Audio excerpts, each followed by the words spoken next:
আজকে আমরা এই যে দুবাইতে যে একটা ফ্ল্যাটের এনসিবি ডিবি ড্রেসিং করলাম।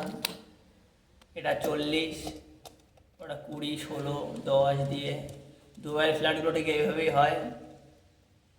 সিম্পলি কাজ আছে, কোনো কষ্ট নেই এতে। ভেতরে দুবাইয়ে 500 রিয়ালের কাজ ছিল। এটা কাজ শেষ হয়ে গিয়েছে আমাদের 3-4 ঘন্টার ভেতরে। চলে যাবো এখন রুমে, লাঞ্চ করে তারপর আবার অন্য কাজে চলে যাব। 500 রিয়ালের কাজ এটা। 500 রিয়াল মানে ইন্ডিয়ান টাকায় 12,700 টাকা মতো কাজ আছে। একদিনে একটা মিস্ত্রি, একটা লেবার এই কাজটা করা হলো। কাজে অত ফিনিশিং লাগবে না, মোটামুটি